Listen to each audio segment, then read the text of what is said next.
Vaccination जिसे भारत की संजीवनी कहा जा रहा है, वैक्सीनेशन जिसमें कहा यह जा रहा है कि कोरोना के खिलाफ एक शील्डिंग भारत को मिल गई है। कोवैक्सीन और कोविशील्ड के बाद जो और भी 7 वैक्सीन हैं, इनके बारे में इंडिया न्यूज आपको लगातार खबरें देता रहा है। वैक्सीनेशन को लेकर के अलग अलग राज्यों के स्वास्थ्य मंत्री मेरे साथ में जुड़ते रहेंगे और आज हम कर रहे हैं एक वैक्सीनेशन की वीकेंड कॉन्क्लेव, जिसमें आपसे थोड़ी देर के बाद टीएस सिंहदेव जो छत्तीसगढ़ के स्वास्थ्य मंत्री हैं मेरे साथ में जुड़ेंगे। टीएस सिंहदेव जी मेरे साथ में जुड़ गए हैं। छत्तीसगढ़ को लेकर के बात होगी, कांग्रेस की सियासत को लेकर बात होगी, किसानों को लेकर के बातचीत करेंगे और हां, किसान के अलावा कांग्रेस का जो फ्यूचर है, कहा यह जा रहा है कि आगे कांग्रेस का एक बड़ा अधिवेशन होने वाला है फरवरी में। इस अधिवेशन में क्या खास होगा, इसे भी लेकर के हम बातचीत करेंगे। टीएस सिंहदेव जी, इंडिया न्यूज को बेशकीमती समय देने के लिए बहुत बहुत धन्यवाद। स्वागत है आपका इंडिया न्यूज पर। मेरा पहला सवाल, छत्तीसगढ़ में वैक्सीनेशन की शुरुआत को लेकर के आप क्या कहना चाहेंगे? कितना सफल वैक्सीनेशन रहा है? आगे के लिए क्या तैयारियां हैं? संतोषजनक था। 9,135 लोगों को चिन्हांकित किया गया था 97 सेंटर्स में और 5,592 लोग उपस्थित हुए, जो 61.2% है। तो और अच्छा प्रतिशत भी हो सकता था। स्वाभाविक है कि जितना और अच्छा हम चाह रहे थे या उम्मीद कर रहे थे, उतने लोग नहीं उपस्थित हुए, लेकिन फिर भी ठीक था। दूरस्थ जो हमारे जिले हैं, नक्सल प्रभावित जिला जिनको कहा जाता है, सर्वाधिक प्रतिशत वैक्सीनेशन सुकमा में ही हुआ, 87%, जो छत्तीसगढ़ के दक्षिणी छोर में है। और ठीक विपरीत छत्तीसगढ़ के उत्तरी छोर में बलरामपुर जिले में, यहाँ 250 लोगों में 89 लोग ही उपस्थित हो पाए, यानी यहाँ प्रतिशत 36% रहा, जो अच्छा नहीं था। तो इसको ही हमको देखना पड़ेगा कि क्यों नहीं आ सके, खबर नहीं लगी उनको, मैसेज ठीक से नहीं जा सका, क्या कारण था। और अब कल अगला ड्राइव रहेगा वैक्सीनेशन का। ठीक है, वैक्सीनेशन के अगले ड्राइव के लिए हालांकि छत्तीसगढ़ तैयार है, लेकिन चंद दिनों पहले आपने एक बात बोली थी कि कोवैक्सीन को लेकर के जल्दबाजी की गई है। हां, कोविशील्ड पूरी तरह से ठीक है, ऑथेंटिक है, लेकिन कोवैक्सीन चूंकि 3rd फेज के ट्रायल में आगे नहीं अभी तक बढ़ी है, तो इसे लेकर के कुछ एप्रीहेंशन, कुछ रिजर्वेशंस रहे हैं। लेकिन जब वैक्सीन अब रोल आउट हो गई है, वैक्सीनेशन की देश में शुरुआत हो गई है, तो कोई शक शुबा तो नहीं है टीएस सिंहदेव जी? इसमें ये समय नहीं है उसके बारे में अब और कुछ कहने का। मेरा उस समय भी वैक्सीन या साइंटिस्ट के दृष्टिकोण के या उसकी कारगरता के लिए कुछ नहीं कहना था। मेरा यही कहना था कि प्रक्रिया को तोड़ना नहीं चाहिए था। जो हमने अंतर्राष्ट्रीय स्तर पे प्रोटोकॉल अपनाया है कि फेज 1 टेस्टिंग होगी, फिर फेज 2 टेस्टिंग होगी, फेज 3 टेस्टिंग होगी कंप्लीट, उसके डाटा आएगा और डाटा आने के बाद में उसका परीक्षण किया जाएगा और फिर अनुमति दी जाएगी। अगर हम बीच में प्रक्रिया को तोड़ेंगे तो ये एक प्रेसिडेंट बन सकता है और कंपनियां भी और लोग भी कह सकते हैं कि ऐसे ही इमरजेंसी यूज ऑथराइजेशन मिल रहा है, बहुत जल्दी वैक्सीन को तैयार किया गया है, 5 साल 10 साल 15 साल वैक्सीनों को बनने में लगते हैं, परीक्षण करके मंजूरी मिलने में लगते हैं, जिसको हमने 5 से 10 महीने में ही किया है। इसलिए और उसको जल्दीबाजी करना बिना पूरी प्रक्रिया अपनाए ये उचित नहीं है। आपको क्या लगता है? बाकी जल्दबाजी के पीछे अगर आप ये कह रहे हैं कि प्रक्रिया तोड़ने की कोशिश की गई है, वो फॉर्म भरवा के हो रहा है। अभी कोवैक्सीन लगाने के समय फॉर्म भरवाया जा रहा है और फॉर्म भरवा के कर रहे हैं। ये थोड़ा सा रुक के करना चाहिए था, परमिशन पूरी देनी चाहिए थी, वरना कहीं ना कहीं मन में ये बात आती है कि भाई हमसे तो दस्तखत करवा रहे हैं। यानी अभी भी आपको ये शक है कि कोवैक्सीन को लेकर के प्रक्रिया में जल्दबाजी की गई है। जल्दबाजी के पीछे की नीयत क्या रही है? अगर आप कुछ कहना चाहें, कुछ बताना चाहें, आपका ओपिनियन क्या है? ये जल्दबाजी क्यों की गई, आपको क्या लगता है? कुछ समय बाद बात हो तो उसमें ये अपनी बात में रखो। अभी जब वैक्सीनेशन ड्राइव चल रही है तो इसमें और कंफ्यूजन की बात अब नहीं होनी चाहिए। ये लागू होना चालू हो गया है, लोग अपने स्वेच्छा से, अपने विवेक से सामने आ रहे हैं और उसको लगवा रहे हैं, कोवैक्सीन लगवा रहे हैं, तो फॉर्म भी भर रहे हैं, अपनी सहमति दे रहे हैं। और दूसरी सच्चाई कि ये तो हर वैज्ञानिक दुनिया का, देश का कह रहा है कि कितनी कारगर ये वैक्सीन होंगी, ये समय ही बताएगा। इसमें नुकसान कोई नहीं है, 100% सब कोई कह रहे हैं कि बिल्कुल नुकसान नहीं है, थोड़े बहुत साइड इफेक्ट हो सकते हैं। ये बहुत अच्छी बात माइनर जो है टी.एस. सिंहदेव जी, ये बहुत अच्छी बात है कि सकारात्मक तरीके से नुकसान नहीं होगा। हाँ, सकारात्मक तरीके से आप ये कह रहे हैं कि अभी ये वक्त नहीं है कि कोई शक शुबह किया जाए, अभी ये वक्त नहीं है कि प्रक्रिया को लेकर के सवाल उठाया जाए या ट्रायल प्रोसेस को लेकर के सवाल उठाया जाए। लेकिन हाँ, वैक्सीनेशन जैसे ही शुरू हुआ वैसे ही वैक्सीन को लेकर के सियासत भी शुरू हो गई। आनंदपुर साहिब के सांसद हैं पूर्व केंद्रीय मंत्री नाम मनीष तिवारी, कांग्रेस के बहुत बड़े नेता, उन्होंने यह कह दिया कि जो सरकारी लोग हैं ये वैक्सीनेशन क्यों नहीं करा रहे, जबकि अमेरिका में जो बाइडेन ने कराया है, कमला हैरिस ने कराया है, ब्रिटेन में बोरिस जॉनसन ने कराया है, क्वीन एलिजाबेथ ने कराया है, लेकिन भारत में किसी भी सरकारी कोई किसी मंत्री ने या कोई और सरकार से जुड़ी हुई कोई शख्सियत उसने वैक्सीनेशन नहीं कराया। ये बात, ये मत से मनीष तिवारी का है या पूरी कांग्रेस का है? ये चर्चा का विषय सभी जगह है, सभी लोगों के बीच में है। उदाहरण के लिए मैंने भी अपना नाम प्रस्तावित किया था कि पहला वैक्सीन या शुरू में वैक्सीन मैं लगवाना चाहूंगा। हाँ।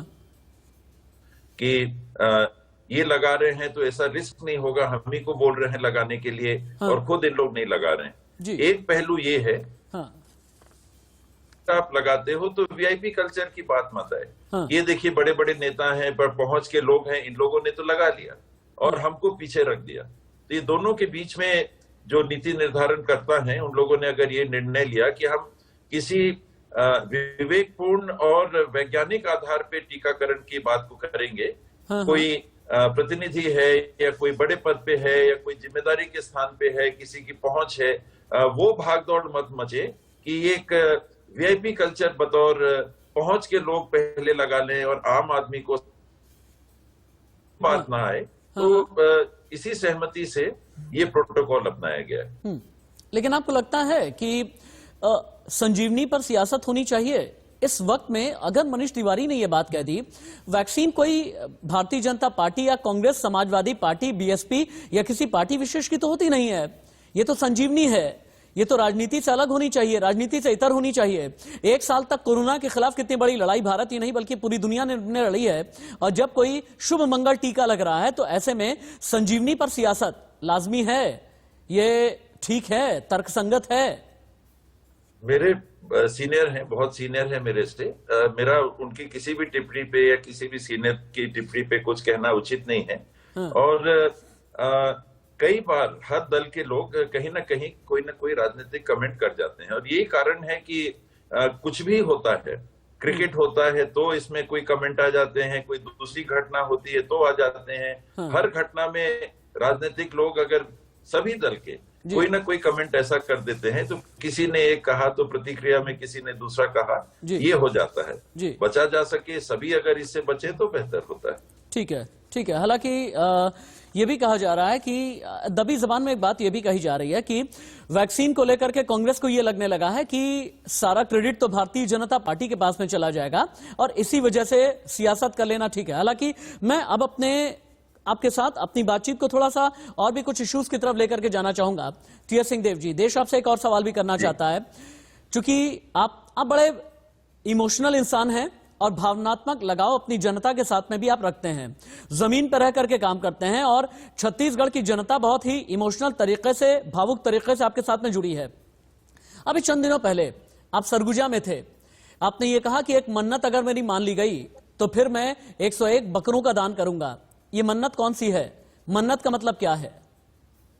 जी, मन्नत के बारे में मुझे वही कहा गया कि नहीं, इसके बारे में कहा नहीं जाता है, ये आपके मन में रखते हैं, पूरी हो जाती है तो फिर आप उस क्रिया को पूरा करते हैं, जो भी बात आपने रखी हो। तो ये मन्नत के साथ ही ये चलती है। हम सब, आप भी इस बात को जानते हैं कि मन्नत के बारे में फिर बोला नहीं जाता। लेकिन टी.एस. सिंहदेव जी की जबान पर अगर कोई बात आती है ना, यूं ही नहीं आती। टी.एस. सिंहदेव जी एक ऐसे नेता हैं, एक ऐसे सीजन पॉलिटिशियन हैं, बिना फैक्ट के बात नहीं करते और हमेशा सब्सटेंशियल बात करने में बिलीव करते हैं। अगर 101 बकरे वाली मन्नत मानी है तो कहीं कोई 2.5 साल वाला फॉर्मूले वाली बात तो नहीं है? कहां अंदर खाने ये भी जा रहा है कि 2.5 साल भूपेश सिंह, 2.5 साल बघेल जी और 2.5 साल अगले टी.एस. सिंहदेव जी, ये राज है क्या इसके पीछे? हर राजनीतिक दल में, चाहे वो कांग्रेस हो, भाजपा हो, अन्य राजनीतिक दल हैं, जो हाईकमांड का स्ट्रक्चर है, जो हाईकमांड है, जो हमारे लीडर्स होते हैं, ये समीक्षा करते रहते हैं और ये निर्णय लेते हैं। और इस बात पे मैंने नए साल पे एक ये भी लक्ष्य अपने लिए रखा था कि 2.5 जैसी बात पे अब मेरे को कुछ बात नहीं करनी है, मेरे को नो कमेंट ही रखना है इसमें। अगर छत्तीसगढ़ ये चाहे कि टीएस सिंहदेव जी आने वाले वक्त में छत्तीसगढ़ के मुख्यमंत्री बन सकते हैं, क्या इस पर भी आप नो कमेंट ही रखेंगे? हाँ, नो कमेंट अच्छा रहता है, अनावश्यक विवाद और बढ़ जाते हैं।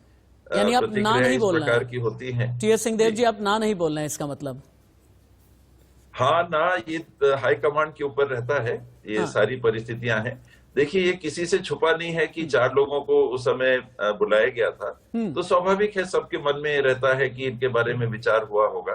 चरणदास महंत जी थे, ताम्रध्वज साहू जी थे, भूपेश बघेल जी थे, मेरे को भी उस समय बुलाया गया था। हाँ। तो उसी समय से चर्चाएं रहती हैं कि हाँ, हाईकमांड की नजर इन लोगों के ऊपर है, ये संभावित लीडर्स में हो सकते हैं, तो उसी नजर से देखना आपने चाहिए। चूंकि ये कहा कि हाईकमान की नजर इन लोगों पर है, लेकिन दिल्ली में बैठा हुआ हाईकमान अपने आप में बहुत बिखरा हुआ है, ऐसी बातें कही जाती हैं। अंदर खाने जो भी चल रहा है इसके बारे में ये कह सकते हैं कि सब कुछ ठीक तो अभी नहीं है। आने वाले दिनों में ऐसा कहा जा रहा है कि फरवरी में एक बहुत बड़ा कांग्रेस का अधिवेशन होने वाला है, या तो नीमराना में होगा या फिर राजस्थान के जैसलमेर में यह अधिवेशन होने वाला है, और एक बार फिर से कांग्रेस के नए अध्यक्ष, अगले अध्यक्ष राहुल गांधी बनने वाले हैं। इसमें कितनी सच्चाई है? ये है चर्चा, आपका सही कहना है, और जल्दी इसमें एक निर्णय हो जाना चाहिए। मैं समझता हूं कि आप फरवरी का तारीख अगर कह रहे हैं, हाँ। ये तारीख हम लोग के पास तो नहीं आई है, लेकिन फरवरी महीना जरूर चर्चा में है और ये निर्णय होना चाहिए। मेरा मत है कि राहुल जी को चुनाव होगा, मैं मत जरूर राहुल जी को दूंगा। इसका मतलब यह है कि यह मेरे चैनल के लिए एक ब्रेकिंग न्यूज है कि फरवरी में कांग्रेस का बड़ा अधिवेशन हो सकता है। यह छत्तीसगढ़ के स्वास्थ्य मंत्री टीएस सिंहदेव जी का कहना है, और उनके मत में राहुल गांधी ही अगले अध्यक्ष होने चाहिए। आप तो ये बात कह रहे हैं, लेकिन उनका क्या होगा? उन 36 लोगों का क्या होगा जिन्होंने सोनिया गांधी को चिट्ठी लिखी थी और बाद में यह कह दिया गया था उन्हें लेकर के कि ये लोग बीजेपी की लॉबिंग कर रहे हैं? उनकी नाराजगी का क्या होगा फिर? ये 23 वरिष्ठ लोग थे जिन्होंने इसी मत को रखा था कि एक निर्णायक बात अब आ जानी चाहिए कि कांग्रेस के लीडरशिप को लेके अगर सोनिया जी की तबीयत भी कुछ ठीक नहीं रहती, ये भी संकेत मिलते हैं कि दूसरे अध्यक्ष सामने आएंगे। हाँ जी। किसी को बनाना या किसी को नहीं बनाने पे कमेंट नहीं किया था, अनिश्चितता की स्थिति को खत्म करने की बात उन लोगों ने कही थी। लेकिन आपको लगता नहीं कि राहुल गांधी अगर दोबारा से अध्यक्ष बनेंगे तो वही बात फिर से आ जाएगी? राहुल गांधी ने इस्तीफा दिया, राहुल गांधी ने इस्तीफा कबूल किया, राहुल गांधी ने का इस्तीफा मंजूर हो गया, और 2 साल के बाद में राहुल गांधी का इस्तीफा फिर से वापस हो गया और राहुल गांधी ने ही फैसला कर लिया कि राहुल गांधी अध्यक्ष बन जाएंगे। यानी अपील, वकील, दलील, हर एक चीज में सिर्फ और सिर्फ वन मैन शो। अगर ऐसी बात होती तो राहुल जी, जिसको आपने कहा इस्तीफा दिया, वो इस्तीफा नहीं देते। ये भी देखना चाहिए कि जो कांग्रेस का परिवार है उसकी क्या भावना है। हाँ। आखिर 5 करोड़, 6 करोड़, 10 करोड़ सदस्य उसके हो सकते हैं। ये बहुमत नहीं है देश का। 132 से 137 करोड़ की आबादी में हम कांग्रेस के सदस्य 5 से 10 करोड़ ही हो सकते हैं। हाँ। लेकिन हमारी भी तो कुछ सोच है। हम भी जब फील्ड में जाते हैं तो ऐसे ही किसी का नाम लेके नहीं करते, किसी परिवार का हो या किसी व्यक्ति का हो, कोई ना कोई फीडबैक हम ग्राउंड से लेते हैं। लोगों के बीच में क्या भावनाएं हैं, लोग कैसे रिस्पॉन्ड करेंगे। आखिर हम अगर राजनीतिक क्षेत्र में काम करते हैं, वोट की जिसे राजनीति भी कही जाती है, वोटिंग के आधार पे हम चुने जाते हैं, तो लोगों का मत क्या है और कांग्रेस जनों की भावना को देख के भी हम अपना निर्णय लेते हैं। और आज की परिस्थिति में ये सच्चाई है कि राहुल जी को लोग पूरी तरह से कांग्रेस, आप ये तो कह रहे हैं कि राहुल जी को लोग पूरी तरह से कांग्रेस में स्वीकार करेंगे, लेकिन राहुल गांधी फ्यूचर लीडर हो सकेंगे या नहीं, इसे लेकर के भी कई शक पैदा होता है। क्योंकि अभी देखिए ना, किसान आंदोलन चल रहा है, 2 महीना होने को लगभग आ गया है, लेकिन जिस तरह से पॉलिटिकली हैंडल होना चाहिए था कांग्रेस की तरफ से, ये हैंडल नहीं हो पाया। इसलिए नहीं हो पाया क्योंकि राहुल गांधी बीच बीच में इंस्टॉलमेंट में अपना संघर्ष दिखाते रहे। इंस्टॉलमेंट में एक बार प्रेसिडेंट से मिलने चले गए, इंस्टॉलमेंट में प्रियंका गांधी ने एक बार गिरफ्तारी दे दी, इंस्टॉलमेंट में उसके बाद फिर से एक रोड शो किया, इंस्टॉलमेंट में फिर जाकर के किसानों से मिले, लेकिन फिर से आते हैं, जाते हैं, गायब हो जाते हैं, पैराशूट पॉलिटिशियन बन करके रहते हैं। हाथरस में जहां पर वीडियो अपॉर्चुनिटी मिलनी होती है वहां तो पहुंच जाते हैं, लेकिन कोई स्थिरता, कोई स्टेबिलिटी नहीं है। तो आप क्या कहेंगे? पैराशूट लीडरशिप कहना तो उनका अनादर है। और देखें, कांग्रेस ये जो किसान आंदोलन के लिए आपने कहा, हम लोग भी इसके बारे में देखते रहे, हम लोग भी इसको फॉलो करते रहे, बल्कि मैं भी एक दिन फास्ट रखता हूँ, हर मंगलवार को पूरे दिन मैं फास्ट रखता हूँ उनकी सॉलिडेरिटी में। कारण क्या है कि मैं भी वहां पर क्यों नहीं पहुंचा? टोटल फीडबैक यही है कि किसान जो वहां पर आंदोलनरत हैं, वो किसी राजनीतिक दल की उपस्थिति वहां पर नहीं चाहते। तो हम दूसरे के घर में अपने आप ऐसे चले जाएं, दूसरे के घर में प्रवेश कर जाएं, बिन बुलाए मेहमान टाइप हम हो जाएं, ये कांग्रेस ने परहेज भर रखा है। बाकी कांग्रेस ने जिस स्वरूप में किसान बिल आया है, उसका पहले दिन से विरोध किया था, पार्लियामेंट में भी किया था, पार्लियामेंट के बाहर भी किया था। जिस तरीके से लाया गया, जो उसका कंटेंट है, वास्तव में ये किसान बिल नहीं, ये व्यापार बिल है। और यही कारण है कि आज देखें, कांग्रेस इसको नहीं उठा रहा। कांग्रेस उठाएगा तो कहेंगे कि ये कांग्रेस पार्टी कर रही है, भाजपा जो भी करेगी वो कांग्रेस कर रही है। आज किसानों ने उठाया है और ये कह के कि आंदोलन हमारा है, हम नहीं चाहते कि इसमें राजनीतिक कोई रंग आए, हम इसको उठा रहे हैं। और आप कह रहे हैं हमारा है कि आप कह रहे हैं कि आप नहीं चाहते कि इसमें किसी भी तरह का कोई राजनीतिक रंग आए, मरेंगे या हम मतलब इसको वापस ले पाएंगे। आपके कहने का मतलब और आपका इशारा यह है कि किसान किसान है, किसान किसी पॉलिटिकल पार्टी से जुड़ा हुआ नहीं है। लेकिन बार बार क्यों सिख फॉर जस्टिस के साथ में किसानों को जोड़ा जा रहा है? और अभी सबसे नई खबर यह है कि 20 से ज्यादा लोगों को एनआईए ने समन कर लिया है, क्योंकि ये वो लोग हैं जो आंदोलन से भी जुड़े हैं और एसएफजे के साथ भी जुड़े हैं। एसएफजे ने बहुत बड़ा षड्यंत्र बनाया है और फंड रेजिंग की जा रही है यूके में, कनाडा में, इटली में और पाकिस्तान में, और एनआईए के पास में ये इनपुट है। तब आप कैसे कह सकते हैं कि ये किसान हैं और किसी भी संगठन से जुड़े हुए नहीं हैं? देश में कितने लोग कितने राजनीतिक दलों में होंगे जिनके बारे में कई प्रकार की बात की जाती है। और मैंने ये भी देखा कि कई आंदोलनों में अब जो काम करने की पद्धति है, सरकार की काम करने की जो पद्धति है, और हो सकता है कि सभी सरकारें अपने अपने तरीके से ऐसा करती हों, कि इस आंदोलन को या किसी भी आंदोलन को हम समाप्त कैसे करें।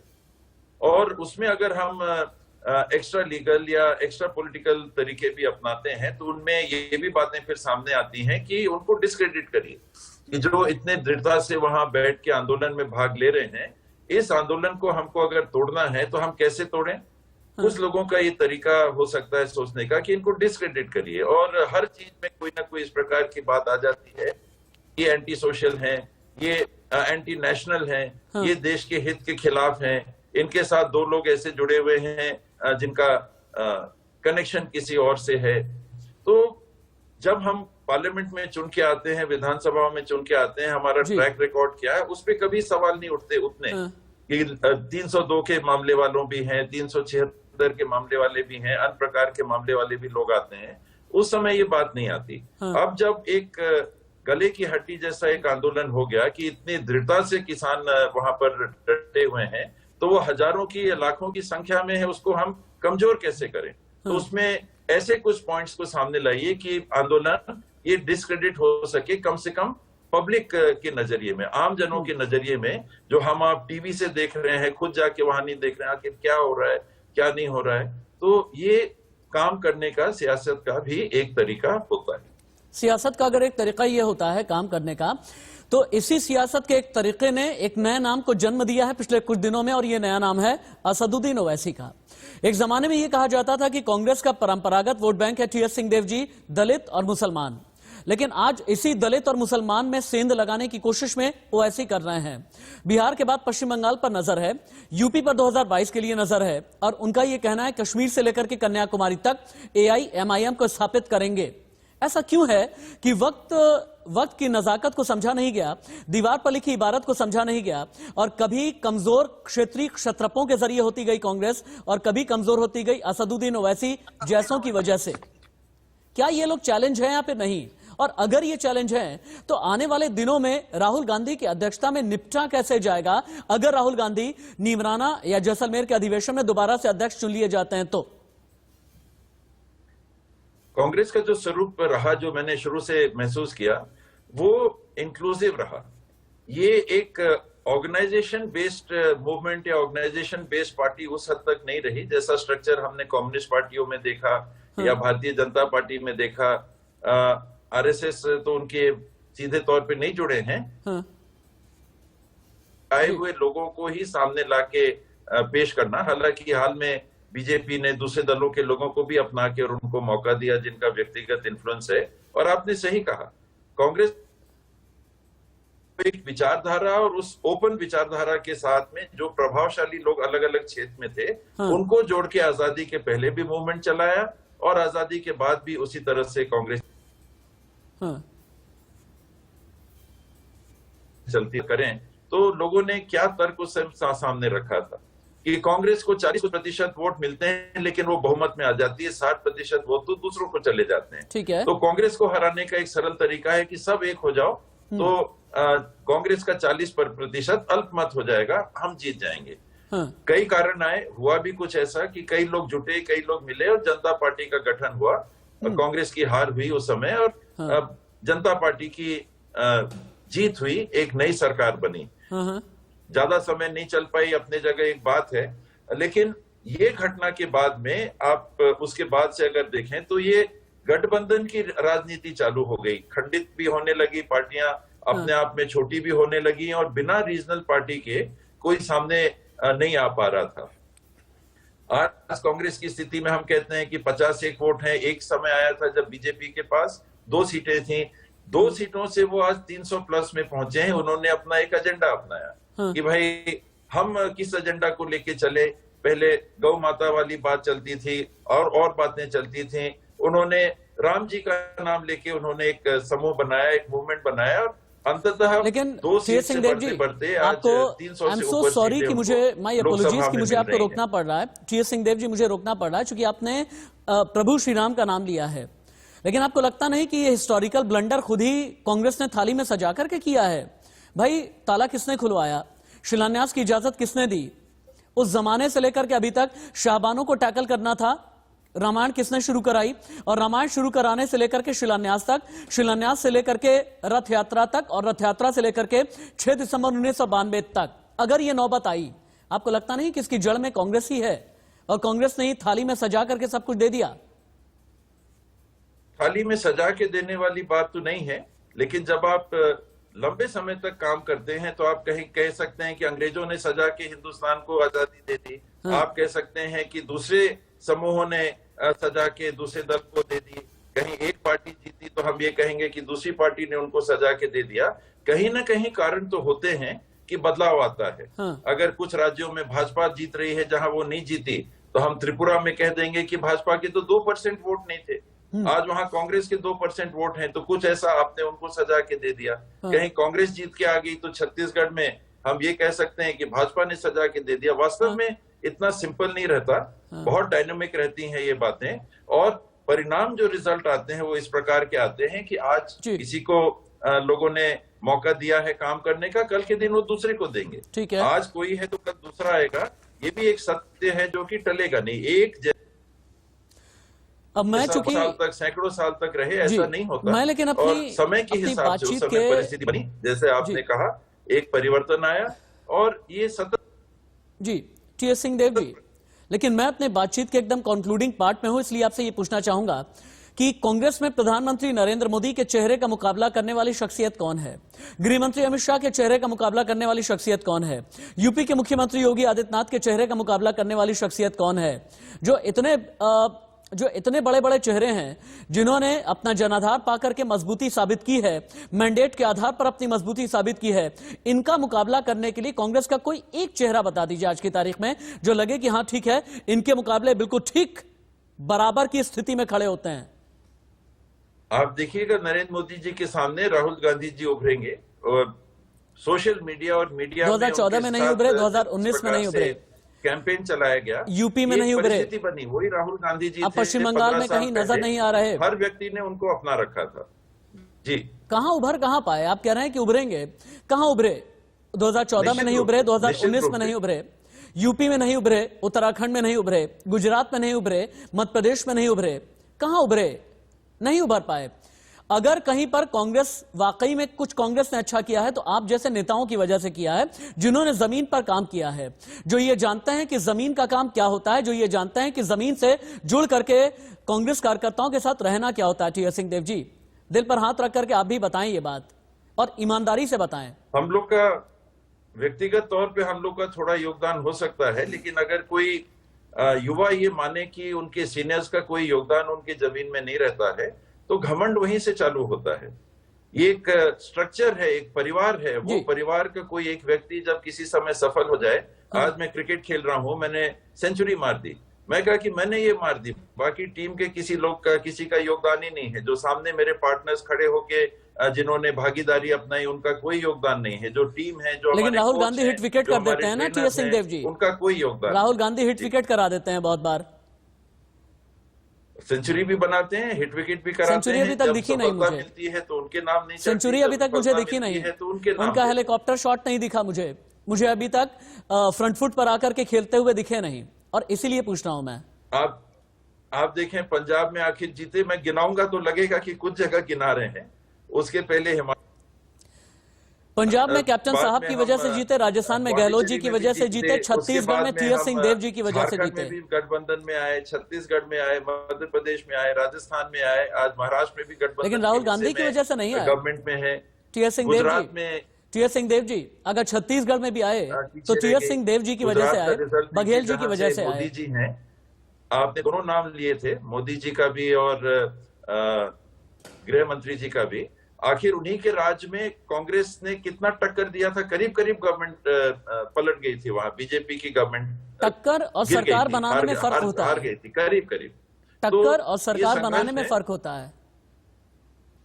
चलता है। देखिए, अंततः जो सफल होता है, सब चीज उसी की बात होती निकाली जाती है। जीतने वाले की कमी हम अक्सर आप देखिए कि कमी हम नहीं निकालते। वो तो जीत गया तो जीत गया, समय है, ये बदलेगा। ठीक है, उम्मीद ये करते हैं कि आपके लिए समय बदले, आपकी पार्टी के लिए समय बदले। टीएस सिंहदेव जी, बहुत बहुत धन्यवाद मेरे हर एक सवाल का बहुत ही बेबाकी से जवाब देने के लिए।